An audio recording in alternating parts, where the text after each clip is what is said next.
An action-adventure? It's probably got 500 of them.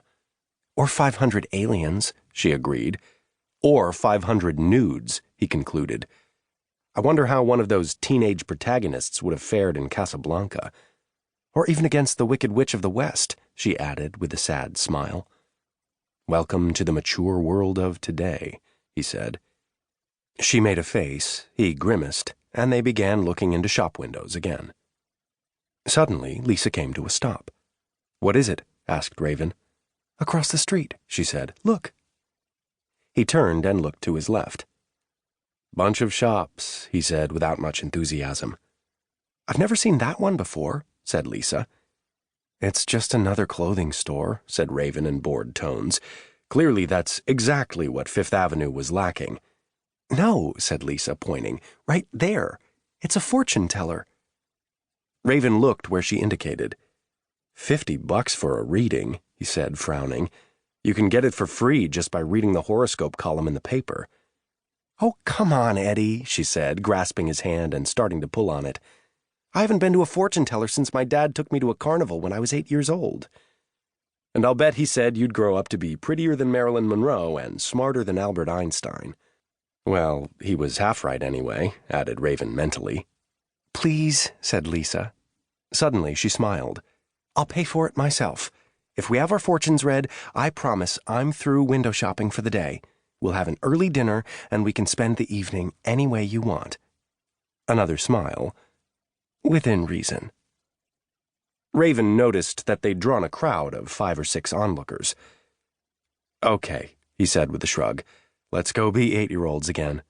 Thanks, she said, giving him a quick kiss, then grabbing his hand and leading him through the honking traffic at mid-block. We could have gone to the corner and waited for a green light, commented Raven. I seriously doubt that he's closing up shop and moving in the extra minute it would have taken. Where's your sense of adventure? She asked with a laugh. I left it in my other suit. They made it to the other side of the street and approached the little storefront. Now that's interesting, remarked Raven, staring at the window. What kind of business does he think he's going to draw with a bunch of skulls on display right here where everyone can see them? They look phony to me, said Lisa. You've seen a lot of human skulls, have you? In films and museums, she answered. Take a closer look, said Raven.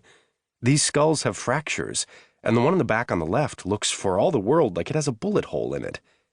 She laughed. That's just to make them look real, Eddie.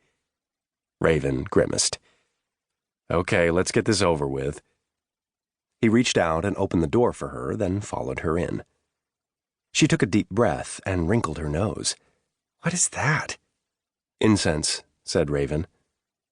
So, where's the owner, or the fortune teller? Asked Lisa. Probably scouting a less expensive location, replied Raven.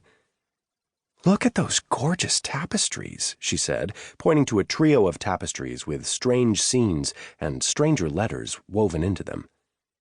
What language is that? Chinese? Or maybe some Indian one? Asian Indian, I mean, not American Indian. Raven frowned and shook his head. No, it's not either. What is it then? Asked Lisa. He stared at the tapestries. I have a feeling I knew once. Then he shrugged. Must have been in college. They're so exotic, she enthused. They must cost a bundle, replied Raven. Even I think they're stunning. He looked around. So are those little statues, though I hope I never run into anyone who looks like that.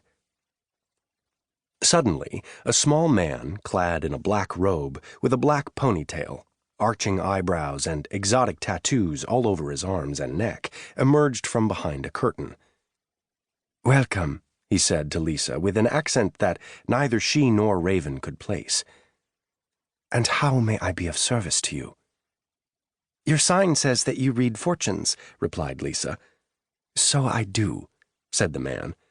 And since our hands will be touching each other, it is only fair that we know each other's names. I am Mako.